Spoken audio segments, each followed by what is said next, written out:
So finally दोस्तों आप लोग देखोगे माधव इंफ्रा ने अपने क्वार्टर 3 के नंबर डिस्क्लोज कर दिए हैं। तो कैसे रहे हैं रिजल्ट्स और इसका जो इम्पैक्ट है वो स्टॉक के ऊपर कैसा रहेगा कल के दिन। तो चलिए जानते हैं डिटेल में भाई।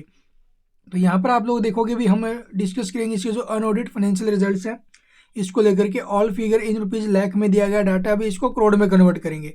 अगर बात करें टोटल इनकम की या फिर टोटल रिवेन्यू की, तो करंट क्वार्टर में जो टोटल इनकम हमें देखने को मिल रही है अभी वो यहाँ पर आप लोग देखोगे भी कैसी है। तो यहाँ पर स्टैंड लोन और जो कंसोलिडेटेड रिजल्ट्स है दोनों दिए गए हैं। अभी हम डिस्कस करेंगे इसके कंसोलिडेटेड स्टेटमेंट्स, ठीक है। तो यहाँ पर टोटल इनकम की बात करें तो यहाँ पर आप लोग देखोगे जो करंट क्वार्टर में टोटल इनकम हमें देखने को मिल रही है भाई वो लगभग 14,812 लाख की। अगर करोड़ में कन्वर्ट करें तो बनेगा 148 करोड़ 12 लाख।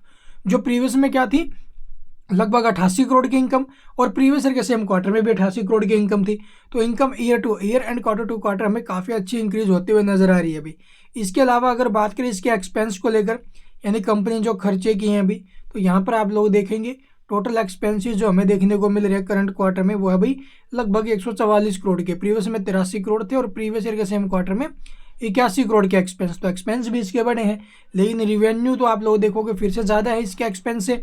मतलब फिर से कंपनी ने प्रॉफिट ही बनाया, लेकिन प्रॉफिट कितना है तो वो यहाँ पर आप लोग देखोगे भी net profit for the period अगर बात करें तो करंट क्वार्टर में जो कंपनी ने प्रॉफिट बनाया अभी वो है लगभग 2 करोड़ 68 लाख का, जबकि प्रीवियस में 4 करोड़ 16 लाख का था।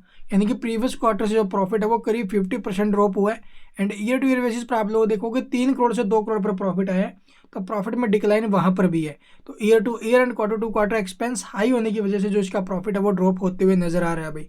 इसके अलावा अर्निंग पर शेयर की बात करें यानी कि ईपीएस की, तो वो यहाँ पर आप लोग देखोगे भी 10 पैसे है, जो प्रीवियस में 15 था और प्रीवियस ईयर के सेम क्वार्टर में 25 पैसे। तो रिजल्ट्स पीछे के मुकाबले इसका रिवेन्यू भले ही इंक्रीज हुआ हो, लेकिन एक्सपेंस भी बहुत ज़्यादा हाई रहे हैं, जिसके चलते कंपनी जो है अभी प्रीवियस के मुकाबले प्रॉफिट्स में डिक्लाइन करते हुए नजर आई है। इसके अलावा कुछ और तो अपडेट इसके अंदर नहीं है अभी, और बाकी ये नोट्स वगैरह आप लोग डिटेल में यहाँ पर पढ़ लेना ड्यूरिंग द क्वार्टर और क्या कुछ अपडेट्स रही है, ठीक है। तो रिजल्ट्स के ऊपर कैसा इम्पैक्ट रह सकता है इसका अगर बात करें तो रिजल्ट थोड़े से वीक आए हैं तो इसका मतलब नेगेटिव इम्पैक्ट आ सकता है भाई। और बाकी कल देखेंगे। Thank you for watching the video.